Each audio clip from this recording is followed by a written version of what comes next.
Those few years following Paul's high school graduation, which coincided with his friendship with Matthews, marked the time when he obsessed most over the commercial viability of his creative writing, over the degree that he could, as the saying went in his hometown, adopt literature as a profession. Paul wondered whether his race would prompt people to pigeonhole his poetry.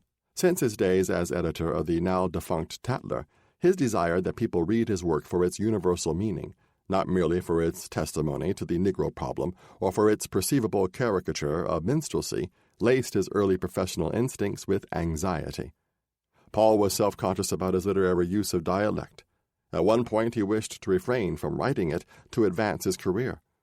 In fall 1892, when Thomas Gentry, a friend of Matthews and author of the 1882 illustrated book Nests and Eggs of Birds of the United States, reached out to Paul, probably at Matthews' bidding, to ask for a photo, not an uncommon request at the time, to include a collection of bird poetry he was compiling. The request stoked unease in the rising poet over what he saw as the increasing number of solicitations around the country. Paul was worried.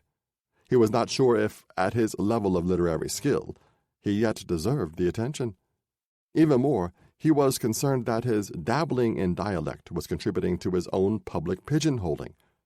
To Matthews, he floated the idea, "I shall write less dialect." Over time, he would find it nearly impossible to stick to that promise. Even as Paul wrestled with what writing poetry in dialect meant for him and his career, such as his October 1892 recital at the Dayton YMCA, he paid attention to professional milestones. A few days after Thanksgiving in 1892, 1 month removed from his meditations to Matthews about being a blackface, he was able to smile on initial success. Sunday morning, the mail brought me my first money for a poem, $2 for a little piece to a child's publication in New York. Albeit neither a major poem nor a major periodical, the news brought the sunshine of optimism into what had been a gloomy year in the professional world. I am beginning to hope, and am going to try to improve myself more and more.